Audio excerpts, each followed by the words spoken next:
Amigos y amigas que leen por gusto, tengo frente a mí pues al escritor Guillermo Niño de Guzmán. Él acaba de publicar este libro, acá les muestro la carátula, la portada, Hasta perder el aliento, cuaderno de letrerido, volumen 1, ¿no? Acaba de salir con Tusquets. Y un proyecto como este agradece mucho publicaciones como Hasta perder el aliento porque hacen falta muchas referencias y sobre todo orientaciones para el lector, sobre todo para el que empieza. Algo que en la prensa cultural ya escasea, ¿no? O aparece muy de vez en cuando una referencia de autores o de obras. Y Guillermo lo que ha hecho con Hasta perder el aliento, cuyo proyecto inicial fue una libreta, seguro más portentosa que esta, con anotaciones de lecturas, referencias, impresiones. Aparece ligeramente lo autobiográfico, pero cuando aparece también es muy conmovedora, ¿no? Esa noción de la muerte con la madre y también esta relación con la escritura, acaso bastante complicada. Guillermo, te agradezco que me concedas algunos minutos para charlar sobre tu libro. El placer es mío. Antes cuando has dicho algo que falta ese periodismo cultural que había antes, que era estimulante, que era cuya idea principal era, al menos para mí, que yo ejercí ese oficio durante algunos años, Ujú. era motivar a crear un posible lector, ¿no? Eso. Yo cuando, siempre que escribo un artículo sobre algún autor o sobre algún libro en particular, mi, mi mayor objetivo, mi entusiasmo ha sido eh, conseguir algo que a mí, cuando joven, e incluso ahora ya viejo, maduro, me puede ocurrir, que es después de leer una nota sobre un autor o libro en particular, que yo quiera salir luego corriendo a conseguir ese libro, Sí, o algo de ese autor del que me han hablado, ¿no? Del que acabo de leer algo, ¿no? Esa es para mí la mayor satisfacción. sí. Y estamos en una librería, el Virrey de Miraflores, que amablemente nos ha concedido su espacio para grabar esta conversación. Yo quería ir situando, para quienes todavía no Sí, han tenido el gusto de leer Hasta perder el aliento, y que efectivamente es un homenaje a autores favoritos, a lecturas. Aparece, por supuesto, también la música, la afición por el jazz. Y sobre todo te presenta a ti como lector, ¿no? Y también aparece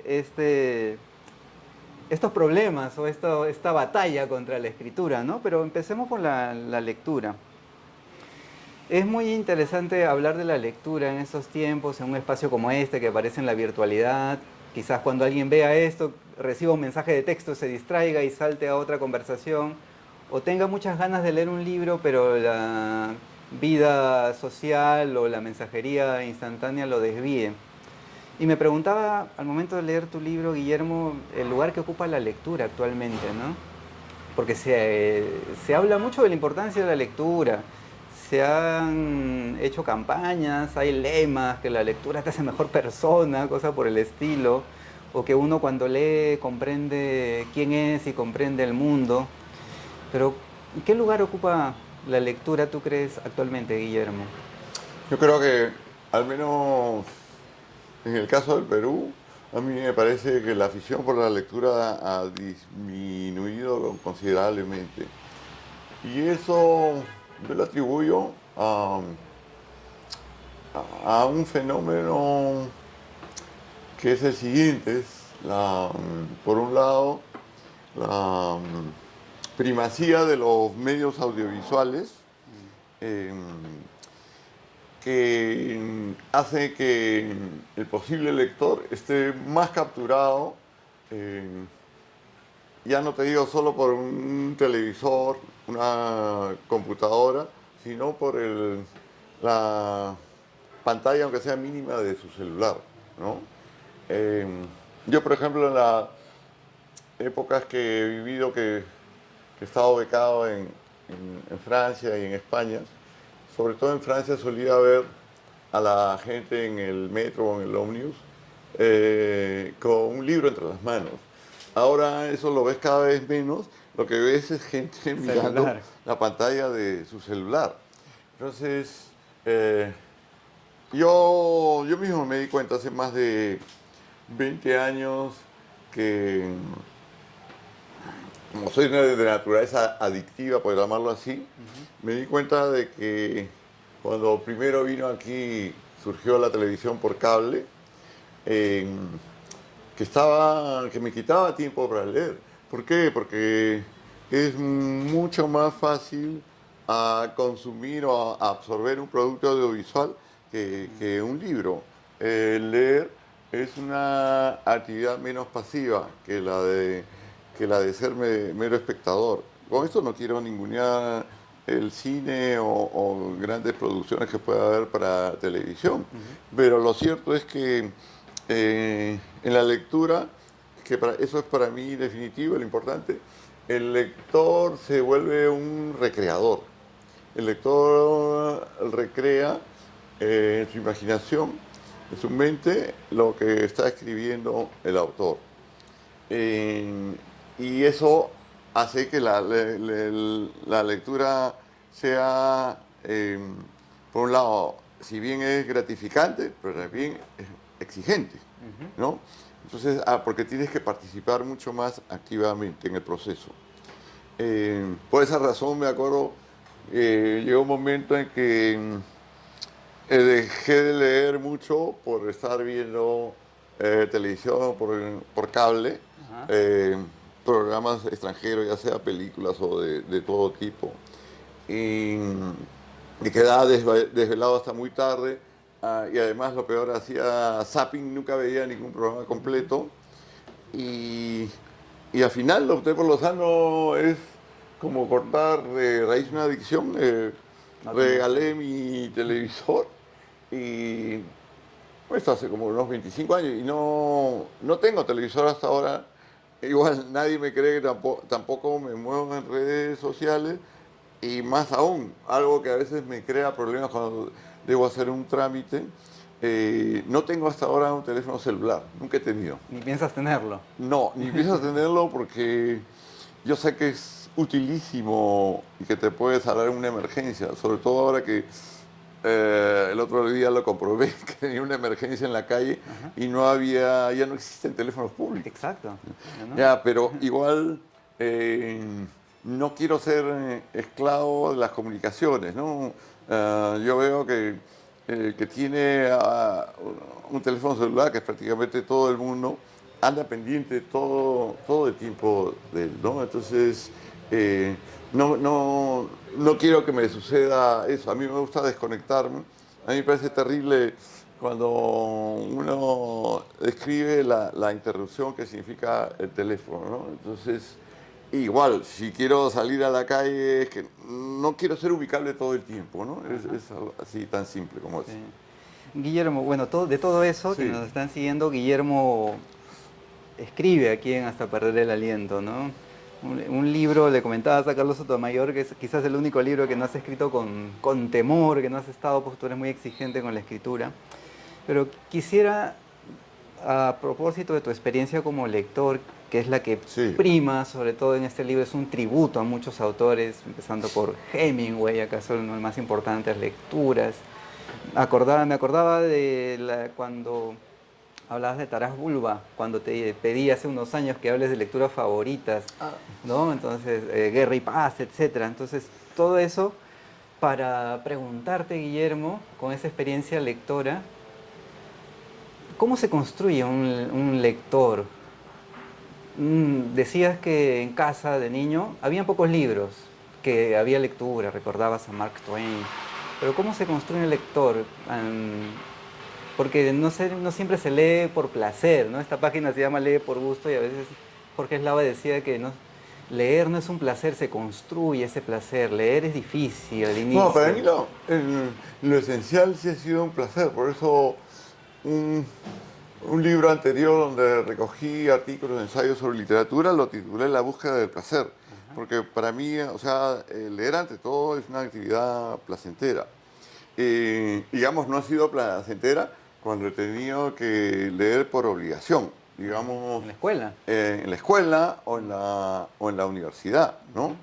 Pero para mí la primera opción es, yo cojo un libro por placer y ya no tengo esa, ese compromiso conmigo mismo que tenía cuando era muy joven, que pensaba que si cogía un libro, aunque no me gustara, debía seguir leyéndolo hasta el final. Ya no hago eso, ¿no? Si algo no me gusta, me detengo y cojo otro libro. Y eso por una sencilla razón, porque tengo demasiados libros buenos por leer Ujú. y no me puedo dar el lujo ya de estar perdiendo el tiempo en libros que no me satisfacen del todo.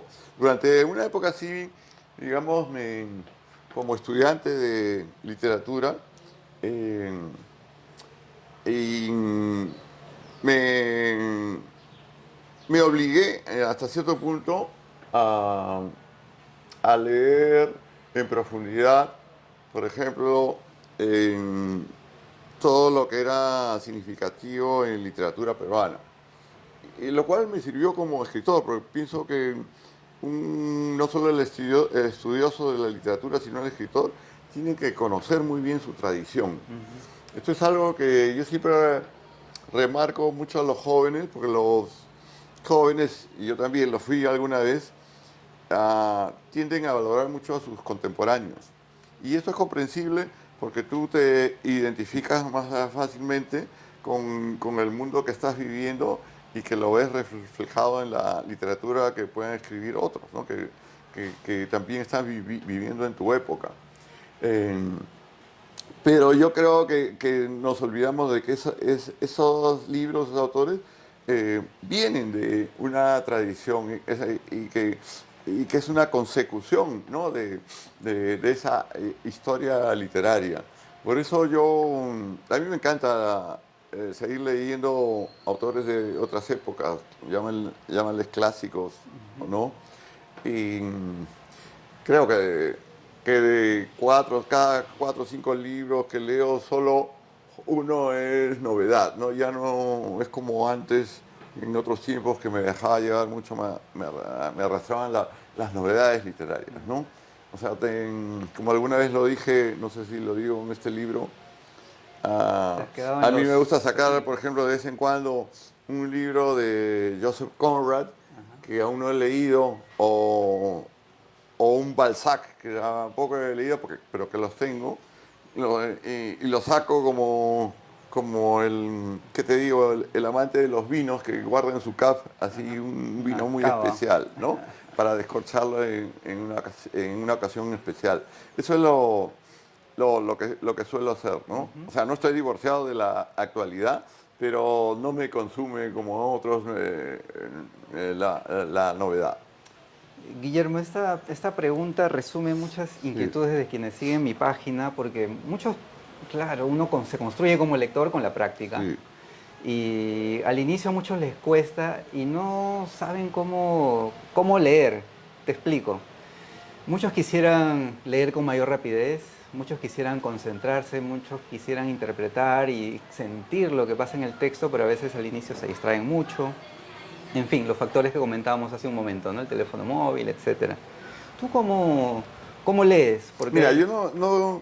yo creo esa excusa que he encontrado muchas veces en personas que no leen, eh, no es del todo cierta. Me refiero al argumento de que no leo porque no tengo tiempo. Yo no creo que es cuestión tanto de tiempo, sino de concentración. Eh, de repente no tienes tiempo para leer 1 hora seguida, 2 horas, pero podrías leer 15, 20 minutos cada día, ¿no?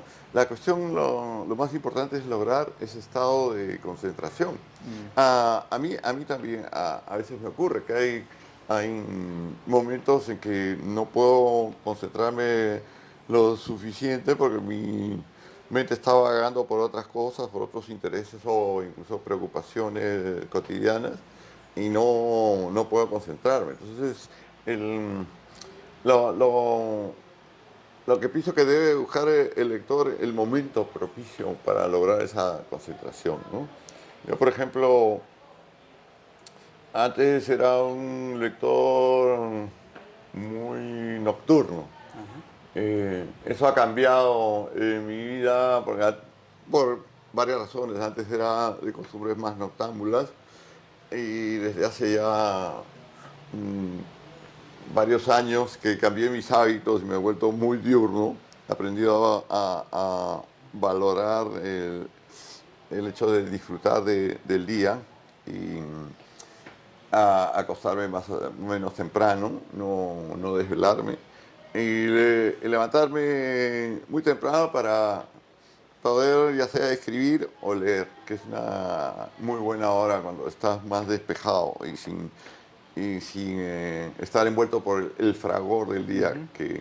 que viene, ¿no? Entonces, eso es para mí lo principal, es tratar de lograr un estado propicio de concentración. ¿A qué hora del día te viene bien? Aunque sea para leer 10, 15 minutos, ¿no?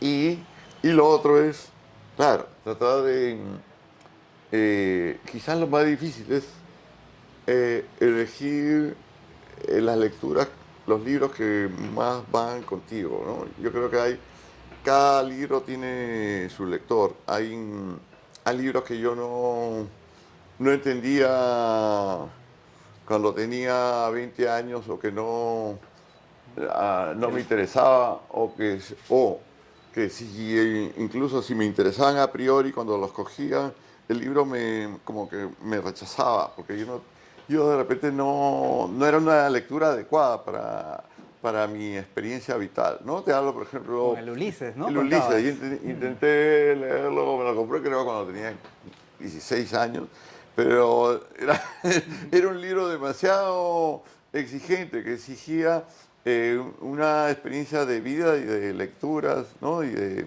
conocimiento general, ¿no? De historia, de la tradición occidental que yo no manejaba, ¿no?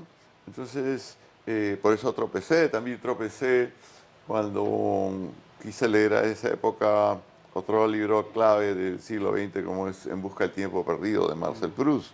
Eh, me quedé abrumado por esas frases larguísimas de Proust, con frases subordinadas que no terminaban nunca, ¿no? Y además que me descubrían un mundo que, como dice el propio Vargas Llosa, que a él nunca le gustó, Ajá. que un mundo en apariencia muy frívolo, ¿no? Eh, pero tuvieron que pasar muchos años hasta que yo le cogiera el gusto, hasta poder cogerle el gusto a Proust y, y darme cuenta que su prosa no solo era deliciosa, sino que pese describir ese mundo de la alta burguesía y de la aristocracia francesa, eh, tenía una capacidad poco común para penetrar en la psicología de sus personajes, ¿no? Mm. Lo cual lo engrandece, ¿no? Y le da otra dimensión a ese mundo aparentemente fatuo en el que se mueven.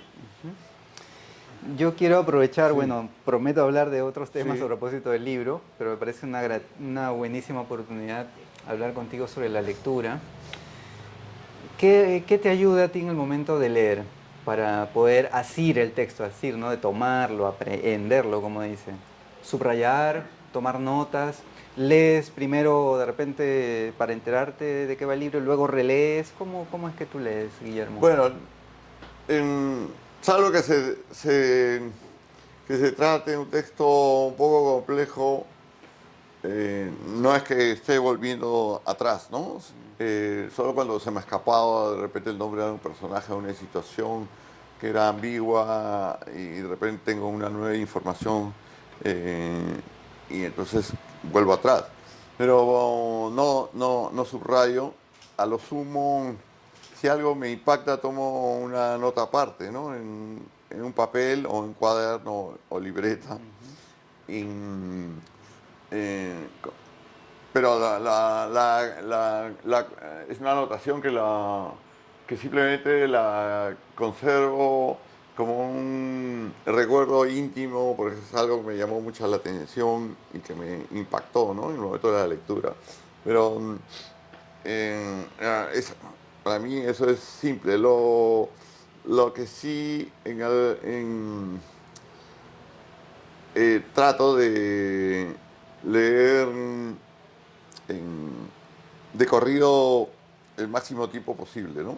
En, en una época era, por decirte, me planteaba siempre leer un promedio de 50 páginas diarias, luego metí a 100, luego metí hasta 150.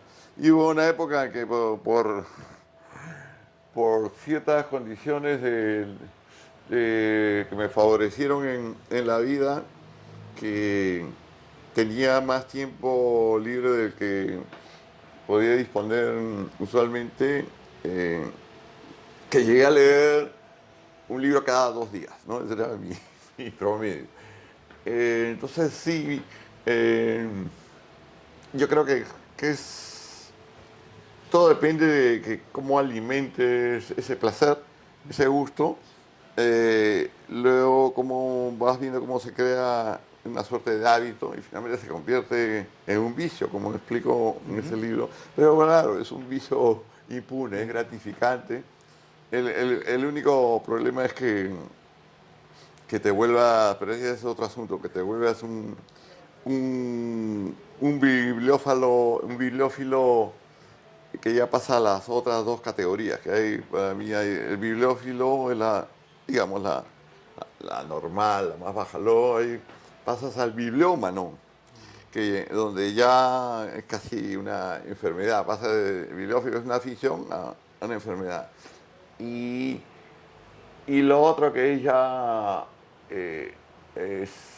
se convierte en más que enfermedad, en un vicio perjudicial es la bibliolatría.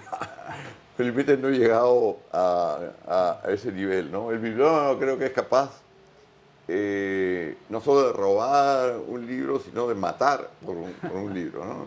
Pero eso deben ser casos muy especiales. Me hace acordar al artículo de Julio Ramón Ribeiro, ¿no? El bibliómano, el bibliófilo, ¿no? Sí, Las categorías días. que hay.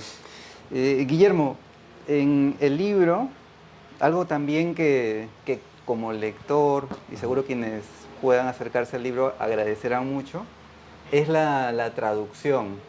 Entonces, pienso, y me gustaría que me Sí. comentes algo al respecto, que entre el lector, el escritor, el traductor, ¿acaso está en medio? Es decir, el lector o el traductor traduce aquello que le ha gustado leer, pero también para hacerlo debe tener un pie en la creación para que esa traducción también interprete de la mejor forma lo que literariamente quiso decir el autor. Mencionas el caso de Onetti y respecto a esa lectura, Las palmeras salvajes, la traducción borgiana, ¿no?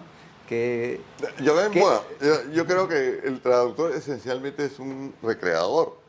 Eh, Trata de verter a otro idioma un, un texto que pueda leerse, un texto original que luego pueda leerse en el idioma al que es traducido, como si tuviera el espíritu que le dio el autor en el momento de la creación.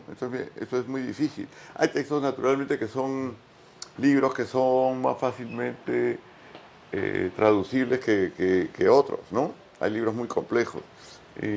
Pero para mí es una recreación. Yo siempre he pensado que en, para, en el caso de un escritor que además traduce, como yo lo he hecho eventualmente, eh, lo hago por placer. ¿Por qué?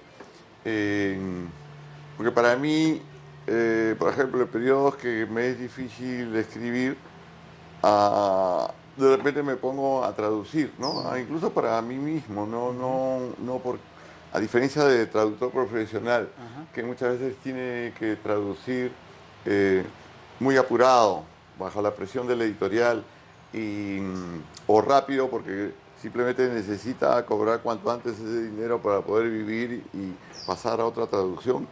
Entonces, para mí, cuando eh, se ejecuta la traducción como se aborda la creación como una recreación, como un placentera, es como el caso de un pianista que no es compositor, pero que se sienta a tocar el piano en partituras de otros compositores, ¿no? Ujú. Y puede recrearlas a su gusto, ¿no? Eso es para mí la traducción. Ujú. Sí, yo decía sobre la traducción y el Ajá. agradecimiento a Guillermo, porque Guillermo ha traducido poemas, ha traducido un texto inédito, bueno, en español de Hemingway. Entonces hay ahí también una vocación, y comentabas, pues, ¿no? Que lamentablemente la traducción no es muy bien gratificada, ¿no? O sea, no No, yo tiene... me di cuenta cuando, eh, en una época que viví en España, en Barcelona, y que eh, me contrataron justamente para este editorial, Tusquets, ujú. para traducir una novela de un escritor anglo-indio. Y me di cuenta que lo que pagaban, pese a que esta editorial pagaba tarifas altas, era realmente bajo para el esfuerzo que demanda pulir cada página, ¿no?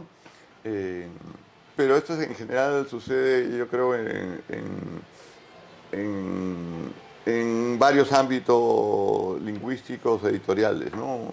Mm. La labor de traductor como que no está tan bien considerada, ¿no? O debería ser mejor remunerado, ¿no?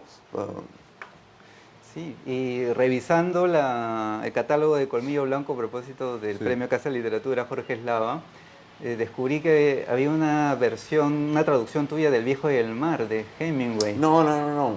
No es. No, es una. No, yo escribí simplemente el prólogo. Ah, Es ok. una traducción, si no me equivoco, creo que es de este escritor, hoy olvidado, buen cuentista cubano y periodista Lino Novas Calvo, que fue el que hizo, creo que la primera traducción del Viejo y el Mar para la edición que sacó la revista Life, porque el libro de Hemingway Ujú. se publicó antes que en forma de libro, primero en una edición completa de la revista Life en inglés y luego salió que había edición de Life en español y lo contrataron a Lino Novas Calvo. Ah, Lo único que sí recuerdo que cometió un error eh, garrafal, al- que creo que eso lo corregí junto con Jorge Eslava, ajá. que era el editor, al final de la novela, donde Lino Novas dice una frase, algo así como, hablando del viejo, del protagonista, del viejo pescador, el viejo soñaba con los leones marinos. Y Ujú. claro, eh, se olvidó de que en realidad el viejo en su juventud había en sus diversas navegaciones ah, había pasado por las costas de África y en alguna rarísima oportunidad había visto unos leones, pero leones africanos, Ajá. en las costas. Y esa era la mención. Claro, Lino nomás pensó que se estaba refiriendo a leones marinos. No, pero eran leones africanos, ¿no? Ah, mira. Que era una imagen muy, para mí, muy bonita, ¿no? Más que porque parece natural decir leones marinos porque es el pescador, pero no, eran leones africanos. Ujú. Te agradezco la precisión porque me parecía así Sí, sí. muy llamativo que hubiera una traducción tuya de Hemingway, pero de hecho has No, yo he traducido traducido también. algunos relatos Ajá, como o esta historia, como está aquí, ajá. eh, de París era una fiesta de la Sí. nueva versión. Y, y algunas otras cosas, digamos, que estaban inéditas de él, ¿no? En español como novedad. pero nunca he llegado a traducir un libro completo, ¿no? También he traducido, por ejemplo, cosas... Siempre me ha gustado la idea también poner al alcance cosas raras. Por ejemplo, para la revista Buen Salvaje he traducido dos cuentos de Salinger, de J.D. Salinger, que, que no se pueden conseguir en español, porque son de estos dos relatos. Uno de ellos apareció en revistas y Salinger prohibió que volvieran a ser publicados, ya sea en otra revista o en una recolección en forma de libro. Y el otro, más aún, el otro es una es una pieza más rara aún porque forma parte de la colección de sus manuscritos que adquirió una universidad. Y estaba, creo, si no me equivoco, escrito incluso, creo, a mano. Pero hubo alguien, un fanático, que con el pretexto de estudiar los manuscritos, no sé cómo, logró copiarlo. Copió todo el cuento enterito, supongo yendo, porque te dejan tomar apuntes, pero no sacar fotocopias ni utilizar tu celular. Y logró pasarlo de contrabando y se publicó con gran escándalo hace unos años en Estados Unidos de forma pirata. Ya, y yo conseguí una versión y claro, en español tampoco nadie, fue una rareza que me lo publicara esta revista, porque yo quise publicarlo en otras revistas para la que eventualmente colaboraba, como la mexicana Letras Libres, y me dijeron que era imposible porque tendría Problemas. le meterían un juicio en Estados Unidos, ¿no? Intentaron comprar los derechos y le dijeron que no, de ningún modo. Ah, mira, entonces es una curiosidad entonces que haya Sí, salido. pero yo quería que eso, aunque fuera algo un poco al margen de la legalidad, pero para los fanáticos, ¿no? Ahí no además pensé, aquí no hay ningún afán de lucro porque eso no se está vendiendo, era una revista que además se obsequiaba, entonces no venal. Si el lector pues tiene una relación placentera con la lectura, así como el amante del jazz que eres tú, y el traductor también traduce lo que le gusta, se mimetiza, recrea, como has dicho hace un momento, el escritor tiene una relación ahí tensa con la escritura, ¿no? Entonces tú te proyectas o te reflejas quizás con otros escritores. Y sorprende efectivamente, ¿no? El contrapunto ahí Italo Calvino, Ray Bradbury, ¿no? Que decía, para mí escribir es un placer, que te hizo una mueca, una risotada cuando le preguntaste Sí, si le costaba mucho prácticamente me dijo que, o me dio a entender que si no fuera placentero, él simplemente no escribiría, ¿entiendes? Sin embargo, para ti pues es complicado. Y ahí permíteme leer un fragmento acá de Hasta perder el aliento a propósito de la mención de Calvino, ¿no? Que a él le preguntan, ¿por qué escribe usted? ¿Qué podría decir yo, dado que escribir me cuesta siempre un gran esfuerzo, ¿no? Decía Calvino. Entonces tú ahí comentas, ¿no? Esta confesión me desconcertó, ya que nunca había sospechado que alguien tan apasionado por su oficio como Italo Calvino, quien habría concebido tantos libros originales y estimulantes, experimentara estos sentimientos ante la escritura. Su actitud clara está ubicada en las antípodas de la de Ray Bradbury. Salvando las evidentes distancias, ¿qué podría decir yo al respecto? ¿No? Dices tú. Me temo que me alineo al lado del Calvino, aunque envidio a Bradbury. Nada me complacería más que ser parte de aquellos escritores que gozan con su trabajo. ¿Por qué tiene que ser doloroso poner una palabra detrás de otra? Sí, me fastidia escribir y sin embargo no puedo dejar de hacerlo. ¿Cómo explicarlo? Si no sonara tan kafkiano, diría que existe un juez oculto, implacable dentro de mí que me ha impuesto esa condena. ¿Por qué? Lo ignoro.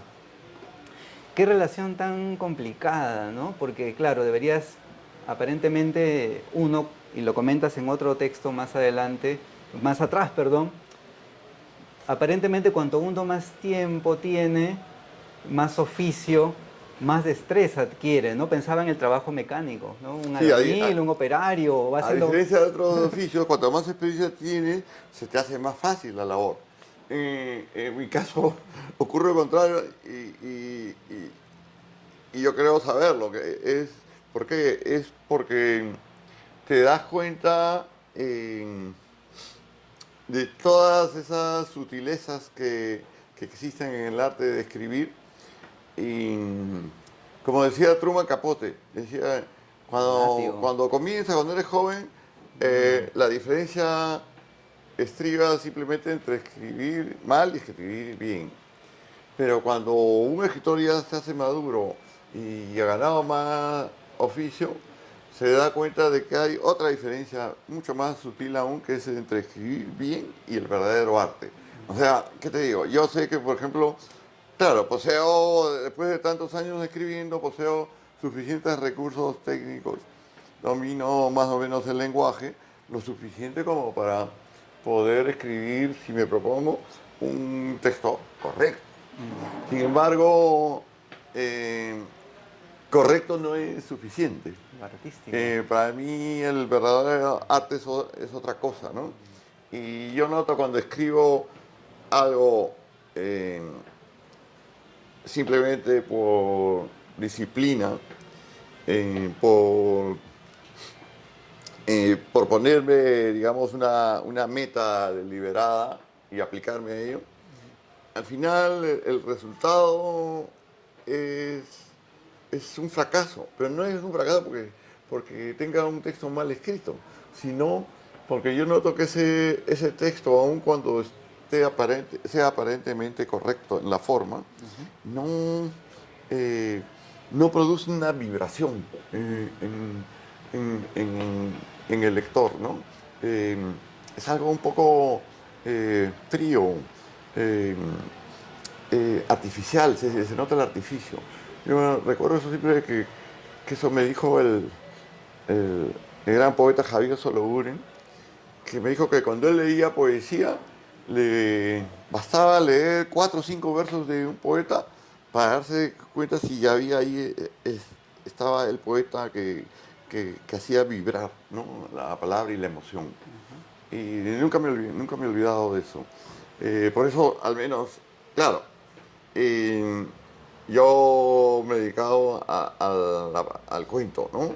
Y el cuento es distinto de la novela. El cuento apunta a una esencialidad y a una economía que yo creo que lo acerca mucho más a la poesía, ¿no? Al arte de la poesía.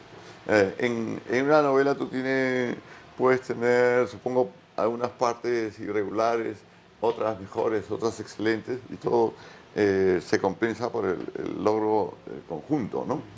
Pero en un cuento no sucede lo mismo, no pueden sobrar palabras, cada palabra tiene que encajar perfectamente como si fuera parte de un edificio, ¿no? Ujú. Ya habíamos charlado anteriormente sobre eso, pues sobre la Sí. autoexigencia y sobre esto que te Ajá. lleva a contener o no sea, decir esto, tener esa sana inseguridad, pero que claro, a un nivel extremo puede ser perjudicial, ¿no? Acá cuentas, por ejemplo, que un amigo escribió las libretas, el cuaderno, pensando que era un cuaderno de fotografías, y te dijo, oye, esto se puede publicar. Pensaba, Guillermo necesitará también alguien que haga lo mismo como él hizo con Ribeiro, con los diarios o con otros autores, y ver esos relatos y poder salvarlos. ¿Crees que hay esa posibilidad? No, porque en este caso, el caso de este libro de Hasta perder el aliento es claro, muy sui generis, porque eh, no fue escrito para ser publicado. Ujú. Eh, Seguramente es, como alguna vez he dicho, eh, es el único libro que creo haber escrito con placer. ¿Por qué? Porque simplemente no me di cuenta de que estaba escribiéndolo. O sea, era algo que venía haciendo desde hace unos 25 años, eh, casi como refiero ahí en el prólogo, por una casualidad, porque no, tenía que hacer una traducción y no vivía en París y no podía llevar mi computadora a un café o a una biblioteca porque no tenía suficiente batería. Entonces no tuve más remedio que comprar un cuaderno para comenzar a anotar ahí, a traducir, ¿no? Pero al cabo de pocos días me di cuenta que también comencé a aprovechar para anotar reflexiones, citas de lecturas que venía haciendo y otras ocurrencias, cosas datos que leía en la prensa, datos curiosos sobre escritores. A mí me interesa mucho las biografías, ¿no? de los autores. Y, y se fue haciendo así como una especie de cajón desastre, donde también había algunas anotaciones de carácter más íntimo, eh, sin, sin pretender en absoluto que fuera un diario personal, ¿no? Porque nunca he podido escribir un diario personal a la manera de Ribeiro, por ejemplo, porque me produce mucho pudor, me da mucho pudor exponerme de esa manera, aunque sea para mí mismo, ¿no? Eh, pero esta era una forma digamos, de poner por escrito para aliviar el peso que yo sentía respecto a mis angustias literarias, sobre todo mis angustias creativas. Y, y también había, si quieres, un contrapeso que era en consignar ahí los los aciertos que yo encontraba en otros autores, ¿no? Ujú. Eh, y además hacer cosas que, claro, uno hace solo para sí, como, como puedo decir, una especie de ranking de los libros que más han influido en tu vida, Ajá. o tus películas favoritas, o mi propio canon del cuento latinoamericano, Mm. cosas así, ¿no? Que no me atrevería me parecería muy soberbio publicar un artículo como, en la prensa. Me da la impresión como que estuviera pontificando, tratando de marcar la pauta, ¿no? Ujú. Esto es algo que funciona solo para mí. Si alguien descubre ahí un autor que no conoce, que está en mi selección, en muy buena hora, ¿no? Me alegro, ¿no? Eh, pero eso era algo que solamente era para mis ojos, ¿no? La cuestión es que cómo al final me animé a publicarlo. Bueno, es una selección muy amplia. Eh, Eliminé algunas cosas y tuve que reescribir muchos de los textos, si no del todo, porque no quería que perdieran esa frescura, espontaneidad originales.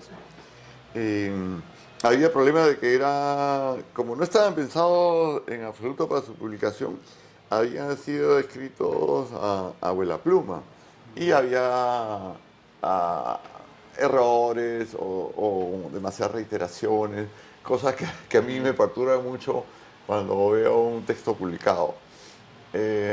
Afortunadamente, cuando vino el tiempo de la pandemia, que fue como claro, fue como Mm. estar en prisión, Mm. eh, tuve el tiempo suficiente para volver sobre estos cuadernos a sugerencia de este amigo y, hacer la selección y reescribir todos los textos, ¿no? O reescribir, como te digo, hasta cierto punto, ¿no? Porque si no, no sería lo mismo. Porque creo que se siente que eh, tiene ese espíritu que no quería perder confesional, ¿no? Mm.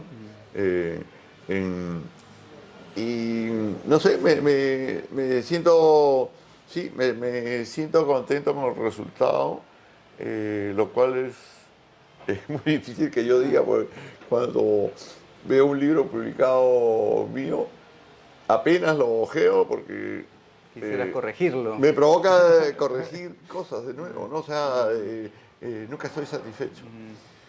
Ahora más bien estoy abocado a afinar el Segunda segundo parte. volumen, ¿no? Así es. La segunda parte. Ya. Guillermo, todo eso era para preguntarte si tienes cuentos inéditos que no has vuelto a revisar o simplemente No, sí, sí. sí. Vuelvo, no sé, vuelvo una y otra vez eh, sobre viejos relatos. Es una manera quizás extraña de trabajar cuentos, pero mi idea es siempre cuando escribo algo y dejo reposar esa primera versión. Luego, después, al cabo de un tiempo, puede ser días, semanas o meses, lo saco y veo si vale la pena seguir trabajándolo y en ese caso reescribo, corrijo. Y luego cuando obtengo ya un segundo borrador o una segunda versión, eh, vuelvo a guardarlo, vuelvo el manuscrito y así hasta que ya llego al producto final. En muy pocas ocasiones me ha salido bien un relato en un plazo muy corto de tiempo, o sea, desde el momento en que lo escribí hasta el acabado final, ¿no? Entonces sí tengo varios relatos, de repente como para un volumen, pero no quiero apresurarme en absoluto, ¿no? O sea, eh, como finalmente no gano dinero con eso, no hay ningún apuro, no tengo ninguna urgencia por estar en el candelero. Seguramente si fuera novelista sí tendría una urgencia, porque sabría que eso podría tener cierta posibilidad de que eso se convierta en mi modus vivendi. Y no, pero no es el caso. Cuando escribes cuentos, los libros de cuentos, tú sabes que en España no tienen mucho asidero. Yo recuerdo la editora de Tusquets cuando la conocí en Barcelona, Beatriz de Moura, que trabajamos Buena Vista, me dijo, por cierto, no, no me ofrezcas cuentos. A mí me gusta leer cuentos, pero los cuentos no se venden. Yo generalmente solo publico cuentos si se trata de un novelista que ha tenido cierto éxito con sus novelas, entonces le publico sus libros de cuentos. Pero si no, no. Y no es nada personal, me dijo, no, antes de leer mis cuentos. Este libro también está dirigido, así como a lectores, Sí, también a aspirantes a escritores o acaso ya escritores en ejercicio. Aparece la teoría del cuento de Piglia, que en realidad era borgiana, exacto. y aparece también esta cuestión hablando de la urgencia de publicar por aquello de qué realmente se quiera decir, ¿no? Y no el publicar para estar en el candelero, como dices, como dijiste hace un momento, ¿no? Pero sabes, leyendo todas esas referencias, Sí. este diálogo que también estableces con otros autores, autores muy, muy queridos para ti, hablábamos de Hemingway, está el mismo Onetti, y otros tantos más, ¿no? El propio Ribeiro. Me quedó una inquietud que me gustaría Sí. proponerte a la hora. ¿Qué aconsejas tú a un escritor, a un cuentista, acaso que es un género más caro, más cercano a ti? ¿Cuál sería ese consejo, advertencia, acaso a un escritor de cuentos? Yo, yo creo que no hay un consejo posible, o sí hay, pero son de diverso tipo, pues hay varios válidos, ¿no? Eh, todo depende del carácter del escritor. Yo, por ejemplo, siempre he pensado que, aunque parezca una paradoja, eh, se puede enseñar a escribir, pero no se puede aprender a escribir. Eh, bueno, se puede enseñar ciertas técnicas, procedimientos, al igual como se enseña, por ejemplo, en otras artes, teoría musical, o en el caso de las artes plásticas, las diversas técnicas, eh, eh, ya sea de pintura al óleo, grabado, acuarela, dibujo, etcétera. Pero hay algo que, que no sé cómo explicarlo, pero que eh, no se puede aprender por mucho que uno se esfuerce, ¿no? Ese es quizás el misterio de la creación, ¿no?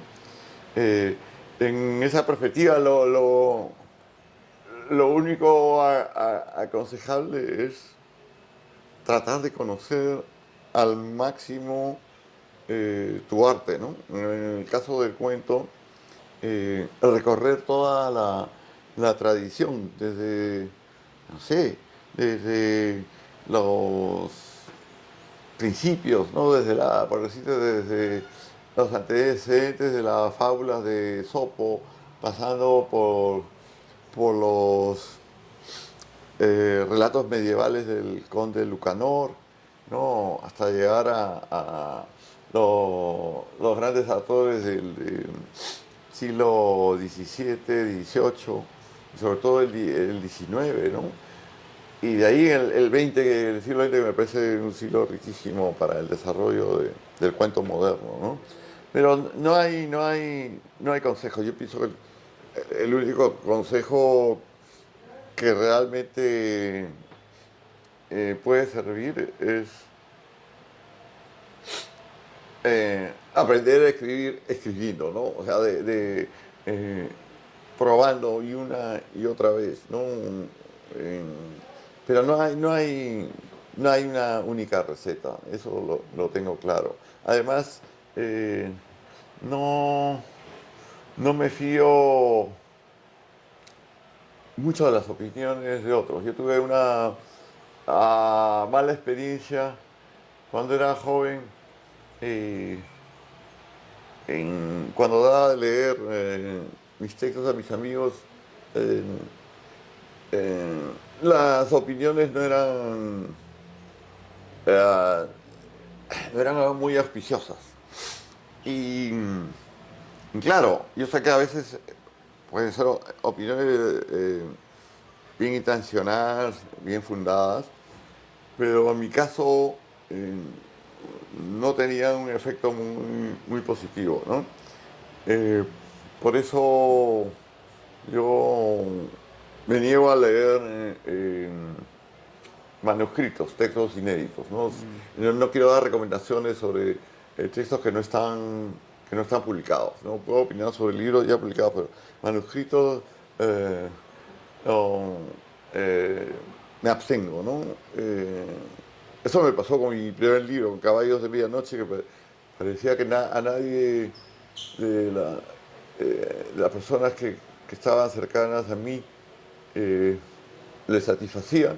Y por ahí de repente, no sé, si mi permiso llegó a manos de Vargas Llosa, que curiosamente le gustó, y él personalmente, aun cuando no tenía ningún trato de amistad en absoluto, se interesó y se preocupó porque se publicara, ¿no? Por eso te digo, es casualidades, pero que pasa, pero que me sirvieron para eh, darme la lección de que, como el mismo Hemingway, a quien considero mi maestro en el arte del cuento, decía, eh, lo más valioso para un escritor es que debe contar con un detector de mierda. O sea, para saber, darse cuenta de que si lo que escribe está bien o no, si es algo que debe desechar o no. Ahí está el Eso es. consejo.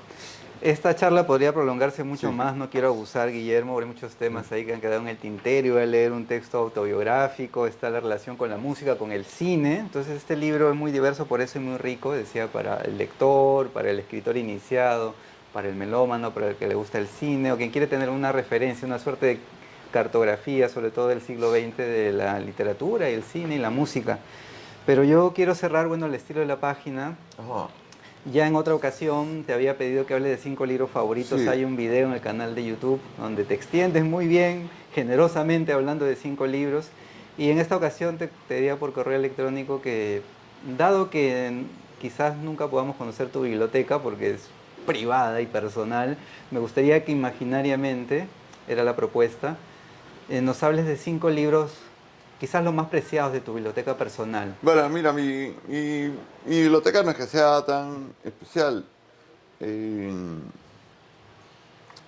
lo que pasa es que está focalizada en narrativa nacional y extranjera, en algunos ensayos, sobre todo ensayos literarios y biografías, algo de poesía nacional e internacional, pero desde hace mucho tiempo atrás eh, decidí prescindir, porque si no se hacía ya una colección interminable de libros, por ejemplo, que te digo, de historia, de sociología, de política, en fin, eh, de humanidades en general, ¿no? Entonces, eh, lo que sí también debo aclarar es que nunca he tenido esa obsesión por conseguir ah, rarezas, libros, digamos, esos libros eh, extraños o únicos que obtienes en anticuarios o en libreros de viejo, ¿no? Eh, y digo felizmente porque eso hubiera, hubiera causado estragos en mis bolsillos. Eh, entonces, no, digamos, nunca he perseguido o ese tipo de adquisiciones. Pero bueno, ¿qué libros valiosos para mí? Eh, bueno, por ejemplo, podría ser la, el, el primer libro que me regaló Vargas Llosa dedicado, que yo no lo llevé, sino que él me lo ofreció. Eh, y me dijo, ¿cuál de tus libros quiero regalarte? ¿Cuál de tus libros, de mis libros te gusta más? Y yo le dije Conversación en la Catedral, que sigue siendo mi favorito. Después, bueno, también tengo una espléndida dedicatorias de Julio Ramón Ribeiro, que como tú sabes, no solo fue un amigo muy querido, un maestro además en el arte de narrar al que yo respetaba mucho, sino con el que en los últimos años de su vida tuve contacto editorial, porque yo ayudé no solo a reeditar todos sus cuentos, sino a animarlo a sacar sus diarios íntimos. Y yo me ocupé de la puesta en página de esos textos, ¿no? Y entonces valoro mucho la primera edición y la dedicatoria que me hizo Julio Ramón. Lo mismo podría decirte en casos con otro amigo querido también, como Alfredo Bryce Echenique, ¿no? La primera edición para Julius, pero en este caso eh, decidí que la dedicatoria fuera para mi hijo Blas, como una suerte de legado, ya que lo había tratado desde muy pequeño, ¿no?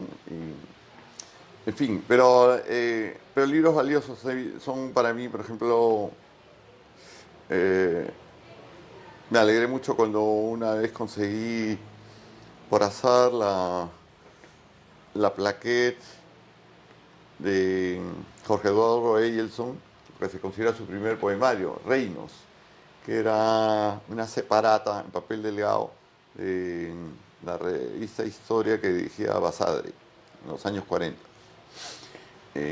También tengo una primera edición del único poemario que publicó César Moro en el Perú. Moro solo publicó 3 poemarios, el Castillo de Grisú y Carta de Amor, ambos en francés, que salieron en México.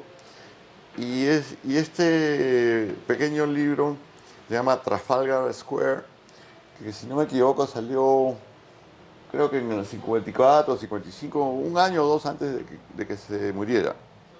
Es un libro curioso porque, claro, está escrito en francés,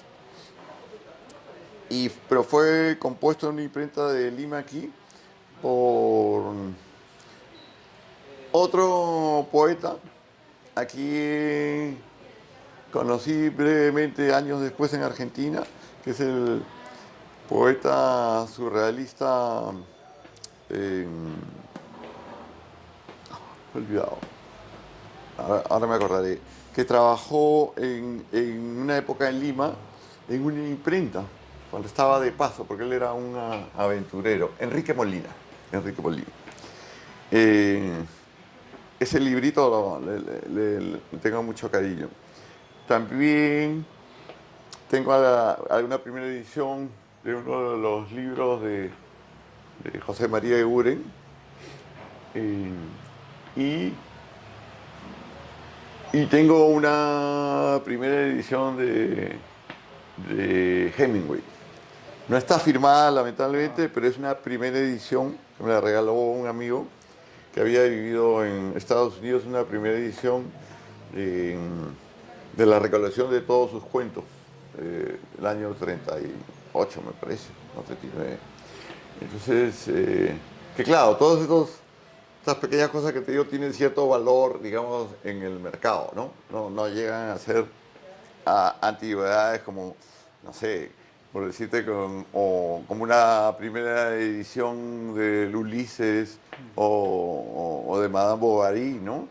Eh, pero son libros que cuentan, ¿no? Que importan para mí, ¿no? Y que me resistiría a vender. Solo una vez, sí, eso sí lamento, pero por necesidad de haber vendido una primera edición que tenía de Los Heraldos Negros. Eh, Era un libro que además que me lo había obsequiado una amiga y, y no sé, un momento, digamos, de urgencia económica me vio obligado a venderlo. Claro, no estaba firmado. De repente si hubiera estado firmado no lo hubiera vendido. Bueno, y si fuera Trilce, no lo había porque Los Heraldos Negros no es el Vallejo que a mí más me agrada, ¿no? Además yo soy, respeto a Vallejo, pero yo soy más bien, diría, si habláramos en teoría en 2 grandes tendencias de la poesía peruana, Vallejo y Eguren, yo soy eureniano. Guillermo, muchísimas gracias. No, muchas gracias por esta charla tan animada.